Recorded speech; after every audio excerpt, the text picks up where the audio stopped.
Think Guyana is just another forgotten South American rainforest country?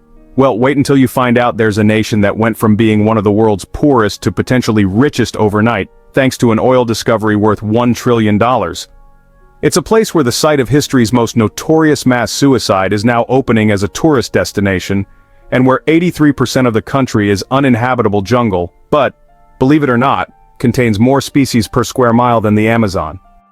Number 15. Guyana discovered 11 billion barrels of oil back in 2015, and went from being one of the world's poorest countries to potentially the richest per capita almost overnight.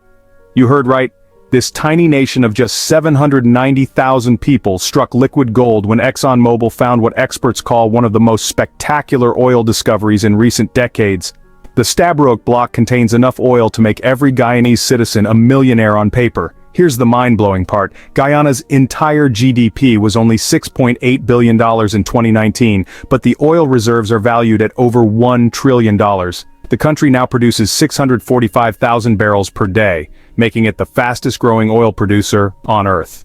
Within just 5 years, oil revenues transformed government budgets from desperate poverty to, honestly, embarrassing wealth. The World Bank projects Guyana will become the world's fastest-growing economy through 2027. Picture a country where the average annual income was $5,000 suddenly finding enough oil wealth to theoretically give every citizen $1.3 million. It's like winning the geological lottery, except the ticket was buried under 12,000 feet of ocean water off their coast. The discovery is so massive that it's reshaping global energy markets and turning a forgotten corner of South America into a geopolitical hotspot. Number 14. Guyana is the only English-speaking country in South America, but 90% of the population speaks a Creole language that no foreigner can understand. Sounds unbelievable, but while English is the official language taught in schools and used in government, the streets of Georgetown echo with Guyanese Creole, a linguistic fusion so unique that even native English speakers can't follow conversations. The Creole blends English, Dutch, Hindi, Portuguese, and African languages into something completely new. Here's the funny part. Tourism brochures promote Guyana as English-speaking, but tourists quickly discover they can't understand locals talking among themselves. A simple phrase like "me go cook dem rice" means I'm going to cook the rice, but visitors hear gibberish. The Creole evolved during colonial times when enslaved Africans, indentured Indians, and Dutch colonists created a common language for survival. Today, it's so distinct that Guyanese living abroad often lose their ability to speak it fluently. Children learn formal English in school but switch to Creole the moment they leave the classroom. It's like living in a country with two completely different languages using the same alphabet, where everyone is bilingual, but only locals understand both versions. Number 13. The site of the Jonestown massacre, where 909 people died in history's largest mass murder-suicide, is being converted into a tourist destination that you can now visit. Here's the chilling reality. The remote jungle location where Jim Jones orchestrated the most notorious cult tragedy in modern history sat abandoned for 46 years, slowly being reclaimed by the rainforest. Now, Guyanese tour operators are clearing paths and building infrastructure to bring visitors to this macabre historical site. The original wooden buildings have rotted away, but the concrete foundations remain, along with rusted equipment and personal belongings scattered throughout the jungle. Visitors can walk where over 900 Americans, including 304 children, were forced to drink cyanide-laced flavor aid on November 18, 1978. The most disturbing part is that local guides point out specific locations: the pavilion where Jones delivered his final speech, the medical tent where the poison was mixed, and the airstrip where Congressman Leo Ryan was murdered. Some Guyanese oppose the tourism development, calling it disrespectful to profit from mass death, but others argue it's important historical education. The site feels haunting even today, an eerie clearing and dense jungle where tropical birds sing above ground that once witnessed unimaginable horror. It's like visiting a real-life horror movie set, except the tragedy was absolutely real and the victims' families are still alive. Number 12. Guyana has the highest suicide rate in the world at 44.2 per 100,000 people, making it, statistically more likely to kill yourself there than die in a car accident in most countries. Think that's just a coincidence after Jonestown? Think again. This devastating statistic reflects deep social problems that persist today. The suicide rate is particularly high among young Indo-Guyanese women and indigenous communities, with some villages reporting multiple suicides per month in populations under 500 people. Here's the tragic reality. Suicide prevention resources are almost non-existent. Mental health services cover less than 10% of the population, and cultural stigma prevents people from seeking help even when it's available. Many cases involve pesticide poisoning, as agricultural chemicals are easily accessible and honestly, lethal. The remoteness of rural communities means medical help is hours away, turning suicide attempts into, well, inevitable deaths. What makes this even more heartbreaking is that these communities often lack basic economic opportunities, educational resources, or social support systems. Some villages have lost entire generations of young people to suicide, creating cycles of grief and hopelessness that just perpetuate the crisis. International health organizations rank Guyana's suicide rate as 3 times the global average and twice as high as the next worst country. It's a hidden epidemic in a nation that looks perfect from the outside, but struggles with internal demons that statistics can barely capture. Number 11.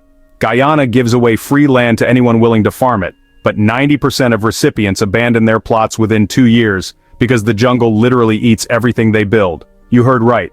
The government offers free 25-acre plots to any citizen willing to develop agricultural land, but the rainforest environment makes farming almost impossible for inexperienced settlers. The country has 165,000 square kilometers of unused arable land, but the tropical climate creates challenges that destroy most farming attempts. Here's the reality. Termites consume wooden structures within months, fungal diseases kill crops overnight, and flooding during rainy season washes away entire farms. Settlers build homes and barns only to watch them collapse as insects literally eat the foundation posts. The soil looks fertile but honestly lacks essential nutrients after centuries of rainforest leaching. Most crops require constant chemical treatment that costs more than the harvest value. Wild animals from jaguars to giant otters destroy livestock and crops, making farming feel like warfare against nature. Many recipients sell their free land to timber companies or simply abandon it to return to urban areas. The government has given away thousands of acres but gained very little agricultural production. It's like offering free land on another planet. Technically valuable but practically uninhabitable for most people. The jungle always wins, slowly reclaiming cleared areas and erasing human efforts with relentless natural force. Number 10. Guyana is home to indigenous tribes that have never been contacted by outsiders and still practice traditional customs, including some that would shock modern visitors. Wait until you find out about the YY and other deep forest tribes who maintain lifestyles unchanged for thousands of years. These communities live in areas accessible only by helicopter or week-long jungle treks, completely isolated from modern civilization. Some groups practice traditional justice systems where theft can result in public beating or banishment to certain death in the jungle. Others maintain polygamous marriage structures where successful hunters can have multiple wives, and women have limited rights to refuse arranged marriages. Here's the fascinating part. These tribes possess incredible environmental knowledge using plant medicines that can cure diseases Western medicine struggles with, and hunting techniques that allow them to track animals for days without modern equipment. They build houses from living trees, create tools from bone and stone, and navigate thousands of square miles of identical-looking forest using stars and wind patterns. Some tribes practice ritual scarification, where young men undergo painful ceremonies to prove adulthood, receiving intricate scars that tell their life stories. The most incredible aspect is their complete self-sufficiency. They need absolutely nothing from the outside world and view contact with outsiders as contamination of their pure lifestyle. These aren't primitive people living in poverty, they're sophisticated societies that chose isolation and mastered their environment in ways that would honestly humble modern survivalists. Number 9. ExxonMobil almost walked away from Guyana's trillion-dollar oil discovery because early drilling attempts found nothing and only a few persistent geologists convinced the company to try one more time. Here's the incredible part. After spending $1 billion on unsuccessful exploration from 2008 to 2014, ExxonMobil executives were ready to abandon Guyana completely and write off their investment as a total loss. The first 7 drilling attempts found dry holes or minimal oil traces, leading company boards to question continued spending in what seemed like geological dead ends. A small team of geoscientists argued for one final attempt, believing their seismic data showed promise despite previous failures. That last chance well, called Liza 1, struck the massive oil reserve that changed everything. The discovery was so unexpected that ExxonMobil initially thought their equipment was malfunctioning when oil samples showed extraordinary quality and quantity. Within months, follow-up drilling confirmed they'd found one of the largest oil discoveries in human history. The irony is staggering. A trillion-dollar discovery almost never happened because of corporate cost-cutting and executive impatience. Had those few geologists not insisted on one more attempt, Guyana would still be one of the world's poorest countries instead of becoming an energy superpower. It's like discovering you're sitting on a gold mine moments before giving up and moving away forever. Sometimes the biggest discoveries happen when you're about to quit trying. Number 8. Guyana's capital city Georgetown is slowly sinking below sea level and floods on a regular basis. But the government refuses to relocate it because moving would, mean acknowledging that climate change is real. It sounds bizarre, but Georgetown actually sits 6 feet below high tide level and depends entirely on this 400-year-old Dutch seawall system that's, failing catastrophically.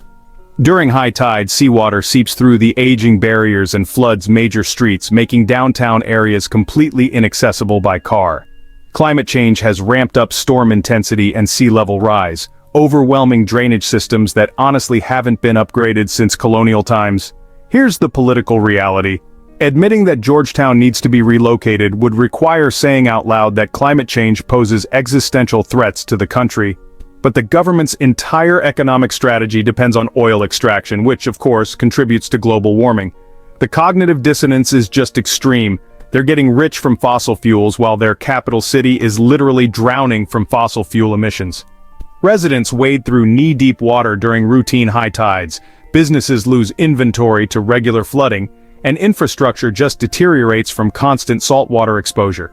Some neighborhoods are permanently flooded, with residents using boats for daily transportation. The government spends millions every year on temporary flood relief instead of investing in permanent solutions or planned relocation. It's honestly like watching people refuse to leave a sinking ship, because admitting it's sinking would mean acknowledging they caused the hole. The capital city is literally underwater, but nobody wants to state the obvious. Number 7.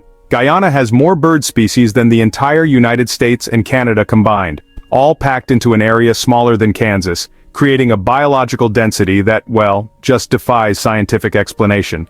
Picture this. While the United States and Canada together host about 950 bird species across 19 million square kilometers, tiny Guyana contains over 800 species in just 215,000 square kilometers. That's nearly the same biodiversity in 1/88th the space, creating the highest bird density per square kilometer on Earth. The Kayatur Falls area alone has more bird species than most entire countries. And here's what makes this so incredible. Guyana sits at the intersection of the Amazon rainforest, Atlantic coastal systems, and the Guyana highlands, creating multiple ecosystems that support different bird communities within really short distances. You can actually observe Amazonian parrots, coastal seabirds, and mountain specialists all in a single-day trip. The country hosts species found nowhere else on Earth, including the spectacular cock of the rock with its bright orange plumage and the world's loudest bird, the white bellbird, whose calls can be heard 3 kilometers away. Some areas have over 300 bird species within a 10-kilometer radius, more diversity than most U.S. states have in total. Birdwatchers regularly spot 150-plus species in single-day outings, numbers that would honestly take weeks to achieve in North America. The biological richness is just so extreme that scientists struggle to explain how such small areas can support such incredible diversity.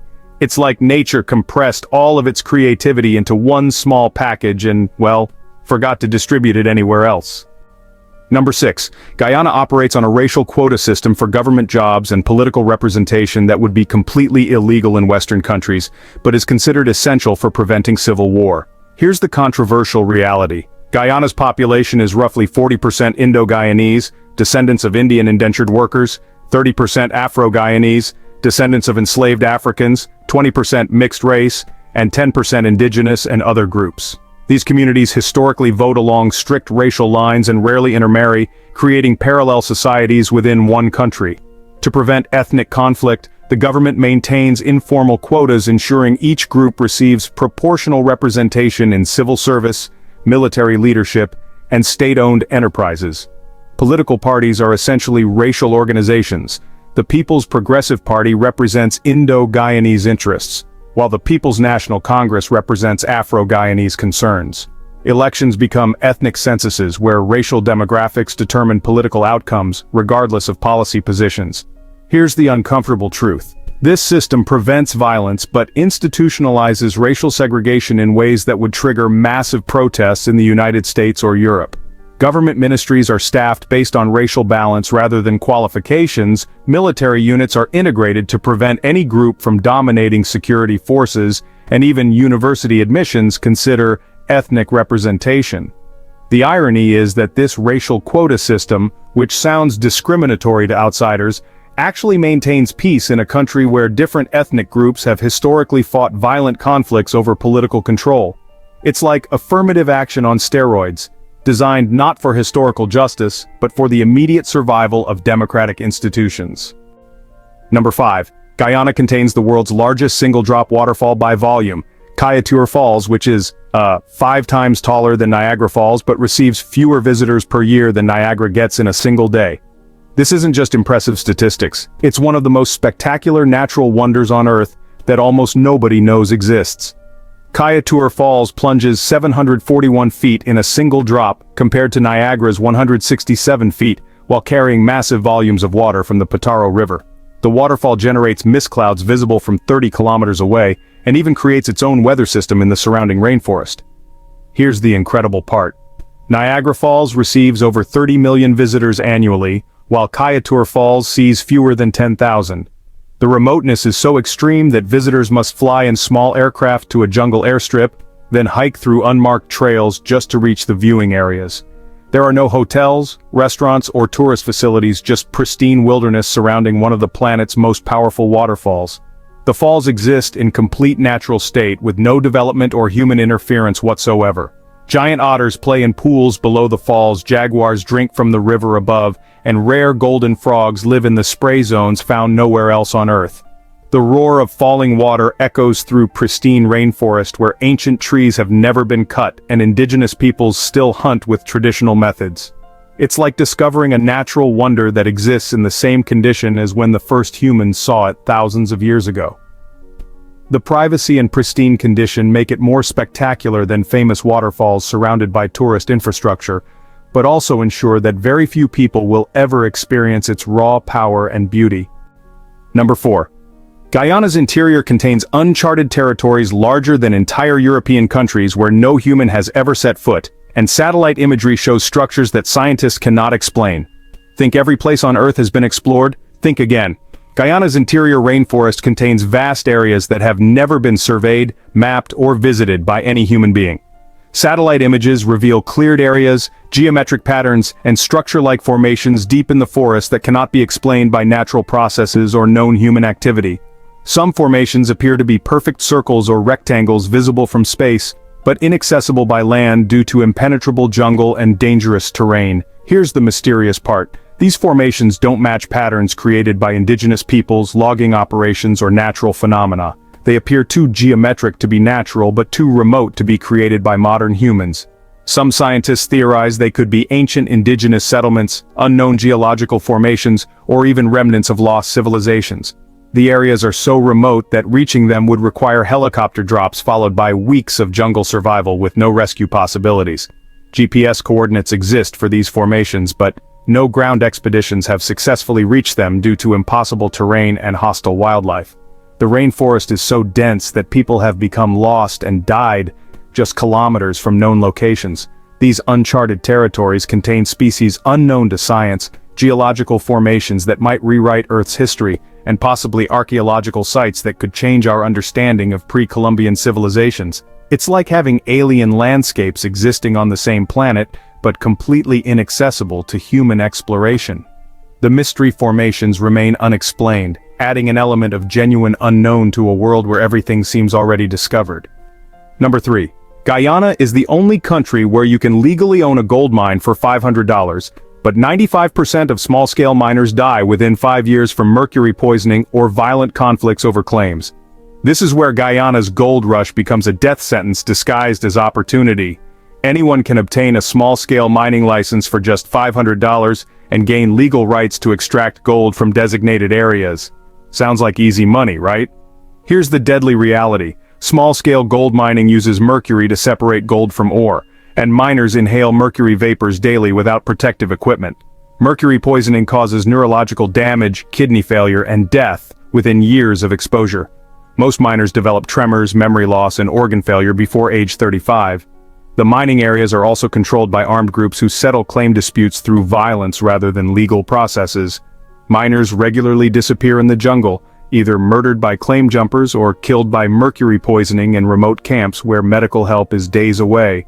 The gold-bearing areas are located in lawless frontier regions where police presence is minimal, and justice comes from whoever has the most firepower. Environmental destruction is so severe that entire river systems become toxic wastelands where nothing can survive. Here's the tragic irony. While the government promotes small-scale mining as economic opportunity, it's essentially selling death licenses to desperate people. The $500 investment usually results in either early death from mercury poisoning or violent death from mining conflicts. Successful miners are rare, but mining casualties are common. It's like buying lottery tickets where the grand prize is a slow, painful death, and there are no consolation prizes. The country profits from selling mining licenses while the miners pay with their lives for the privilege of destroying their health and environment. Number 2. Guyana has a secret space program operated by the European Space Agency that launches rockets from a facility hidden in the rainforest, making it one of the world's most important space launch sites that nobody knows exists. Here's the mind-blowing secret. The Guyana Space Center, operated jointly by France and the European Space Agency, sits on Guyana's border with French Guiana and launches more commercial satellites than anywhere else on Earth. This facility, hidden deep in South American rainforest, is responsible for launching major satellites for GPS systems, telecommunications networks, and space exploration missions that billions of people use daily without knowing their origin. The location is perfect for space launches because it's close to the equator, providing maximum rotational boost for rockets, and surrounded by uninhabited ocean and jungle where falling debris won't harm anyone. Here's the incredible part. This remote rainforest location launches the satellites that power your smartphone, your car's navigation system, and your internet connections. The Ariane 5 and upcoming Ariane 6 rockets lift off from jungle launch pads surrounded by jaguars, giant anteaters, and pristine rainforests that most humans will never see. The contrast is surreal, cutting-edge space technology operating in one of Earth's most primitive natural environments. Launch viewing areas are restricted to authorized personnel only, meaning satellite launches happen in complete secrecy from local populations. The space program employs thousands of European engineers and scientists who work in a high-tech facility surrounded by indigenous villages where people live without electricity or modern conveniences. It's like discovering that NASA operates from the Amazon rainforest, but nobody talks about it because it's technically a European operation on South American soil. The world's internet and communication systems depend on rockets launched from a secret jungle facility that most people couldn't find on a map. Number 1. Guyana is building the world's largest carbon credit trading system by selling rights to its untouched rainforest, effectively making fresh air the country's most valuable export, worth more than oil, gold, and all other industries combined. This is the most incredible economic transformation in modern history. Guyana discovered that keeping trees alive is more profitable than cutting them down or extracting resources from underneath them. The country contains 18.5 million hectares of pristine rainforest that absorbs massive amounts of carbon dioxide from the atmosphere. Instead of logging or mining this forest, Guyana sells carbon credits to wealthy countries and corporations who need to offset their pollution. Here's the staggering reality. The carbon sequestration value of Guyana's forests is estimated at over $40 billion annually, more than double the value of their oil reserves and infinitely renewable as long as the trees remain standing. Norway has already paid Guyana $250 million for forest preservation, with billions more committed from international climate funds. The country essentially monetized fresh air and turned environmental protection into their most lucrative industry. Companies like Amazon, Microsoft, and Shell buy Guyanese carbon credits to claim carbon-neutral status while continuing to pollute elsewhere. Here's the genius part. Guyana gets paid more for not developing their land than they would earn from any extractive industry. They're literally selling the right to breathe clean air to the rest of the world. The forest generates more income per hectare by staying intact than it would if converted to farmland, mining, or logging operations. It's like discovering that the most valuable thing you own is something you never knew you could sell: the air itself. This carbon credit system could make Guyana the world's first breathing economy, where environmental preservation becomes the foundation of national wealth, rather than environmental destruction. The ultimate irony is that in an age where every country competes to extract and sell natural resources, Guyana became rich by refusing to touch theirs, and instead selling the ecological services that intact ecosystems provide to the planet. So we've just discovered Guyana's most incredible secrets, from trillion-dollar oil discoveries and secret space programs, to carbon credit gold mines and unexplained jungle formations. Which one shocked you the most? The fact that they're getting rich from fresh air, the hidden satellite launches, or that Jonestown is becoming a tourist destination? Subscribe for more mind-blowing revelations about countries hiding in plain sight.